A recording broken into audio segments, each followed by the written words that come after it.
Hello बच्चों, आज हम लोग कक्षा 6 की विज्ञान का पाठ 1 पढ़ेंगे जिसका नाम है दैनिक जीवन में विज्ञान। तो इसमें कौन कौन से हेडिंग्स हैं देखिए। पहला है दैनिक जीवन में विज्ञान की भूमिका।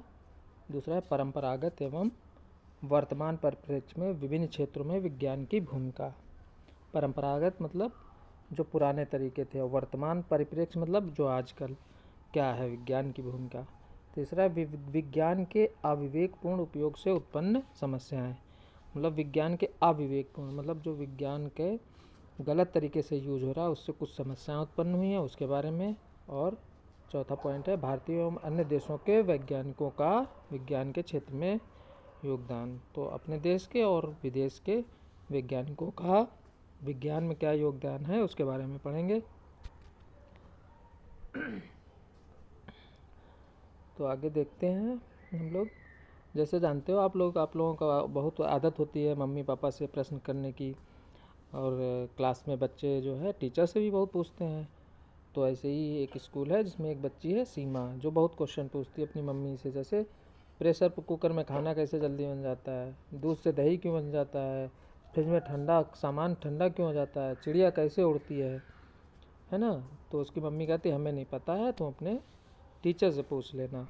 तो वो अगले दिन जाती है स्कूल, टीचर से पूछती है, वहाँ पढ़ती तो वो टीचर से पूछती है कि सर कोई भी चीज़ फेंको तो ऊपर क्यों नहीं जाती है, नीचे क्यों चली जाती है ज़मीन में। तो इस तरीके से प्रश्न पूछती है। तो उसके टीचर बताते हैं कि पृथ्वी में एक शक्ति होती है जिसको कहते हैं गुरुत्वाकर्षण, है ना। गुरुत्वाकर्षण शक्ति के कारण पृथ्वी हर एक चीज़ को अपनी ओर खींचती है।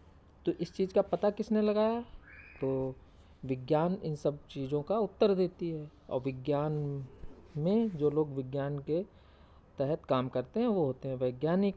तो ऐसे ही एक वैज्ञानिक थे सर आइजैक न्यूटन। उन्होंने पता लगाया, ये इनकी फ़ोटो है सर आइजैक न्यूटन की। उन्होंने पता लगाया कि पृथ्वी में गुरुत्वाकर्षण शक्ति होती है जिससे वो हर एक चीज़ को अपनी ओर खींचती है।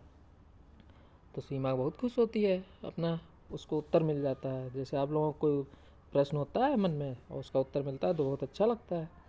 तो ये कैसे पता लगाते हैं वैज्ञानिक, किसी प्रश्न का उत्तर कैसे पता लगाते हैं, तो उसके लिए एक वैज्ञानिक विधि होती है। ये है वैज्ञानिक विधि, है ना, जिसमें 8 पॉइंट हैं। कितने पॉइंट हैं? 8 पॉइंट हैं। तो उसमें पहला पॉइंट है जिज्ञासा करना। मतलब कोई नई चीज़ देखते हैं हम लोग तो सोचते हैं ये कैसे हो रहा है, क्यों हो रहा है। तो पहला होता है जिज्ञासा या प्रश्न करना। फिर जब हम कोई चीज़ देखते हैं सोचते हैं कैसे हो रहा है, फिर उसके बारे में सोचते हैं, कल्पना करते हैं। फिर परीक्षण, फिर उसमें उसको जो है उसमें देखते सुनते हैं कि कैसे क्या है, उसका बारे में सोचते विचारते हैं, परीक्षण करते हैं। परीक्षण करने के बाद उसका निरीक्षण करते हैं, है ना। परीक्षण मतलब पहले तो ऐसे ही कर रहे हैं, निरीक्षण मतलब उसको ढंग से देख सुन रहे हैं, उसका पूरा विश्लेषण कर रहे हैं।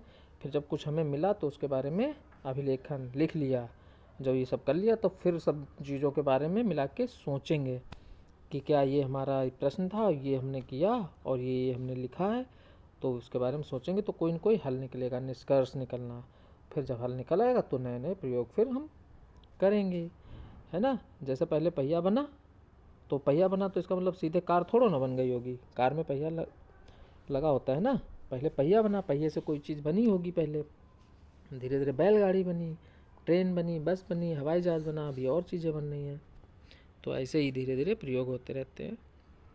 तो ये वैज्ञानिक विधि है जिससे साइंटिस्ट पता लगाते हैं प्रश्नों का कि उनके उत्तर क्या होंगे। तो आगे है दैनिक जीवन में विज्ञान की देन। दैनिक जीवन क्या है, जो हमारा रोज़ का रोज़ हम हर एक चीज़ यूज करते हैं सुबह उठते हैं पहले क्या यूज करते हैं, टूथपेस्ट, टूथब्रश, है ना। और फिर जाते हैं टॉयलेट और उसके बाद नहाते धोते हैं तो वहाँ भी नल लगे हुए हैं। ये सब है, ये सब क्या है, विज्ञान की देन है। पहले तो ऐसा नहीं था। जब आदि मानव आदमी था तो जंगल में रहता था, वहाँ नदियों में नहाता था। अब विज्ञान के कारण हमें नई नई चीज़ें मिली, जैसे thresher machine, seed drill, harvester, ये सब मिला हुआ है ना। और कई चीज़ें जो है, अब रेलगाड़ी, बस, इससे हम जाते हैं। पहले पैदल जाता था आदमी, फिर धीरे धीरे पहिए का आविष्कार हुआ तो गाड़ियाँ बनने लगी। अब और धीरे चलने वाली गाड़ियाँ थी, अब तेज़ चलने वाली गाड़ियाँ बन गई, जिससे हम जल्दी पहुंच जाते हैं। तो ये सब हमारे दैनिक जीवन में विज्ञान के कारण बहुत ही परिवर्तन हुआ है, और विज्ञान के कारण कुछ गड़बड़ काम भी हुए हैं, जिनके बारे में आगे जानेंगे। ये देखो, है ना, विज्ञान से ही तो बने हैं सब। ये रेलगाड़ी बनाई गई, दूरसंचार जिससे हम टीवी वगैरह देखते हैं, और ये बस, कार, ट्रैक्टर, आगे देखो ये पंखा है, टेलीविज़न है, वायुयान है, टेलीफोन है, बल्ब है। अब तो बल्ब जो है ना, सिंपल वाला बल्ब नहीं आता, अब तो एलईडी वाला आता है। टेलीफोन ये वाला नहीं आता, अब मोबाइल इसकी जगह, पंखा है, पंखा की जगह एसी कूलर यूज होने लगा है। तो ये सब चीज़ें हैं विज्ञान की देन, जिस हमारे पूरे जीवन में सुबह से लेकर शाम तक हम विज्ञान की चीज़ें प्रयोग में लाते हैं, है ना। मोबाइल से देखो पढ़ रहे हैं घर बैठे, घर में टीवी देखते हैं, मोबाइल में गाने सुनते हैं, रेडियो सुनते हैं, सब विज्ञान के ही कारण तो हुआ है। तो उससे कुछ नुकसान भी हैं, तो वो हम आगे पढ़ेंगे, है ना, नेक्स्ट वीडियो में। तब तक के लिए थैंक यू।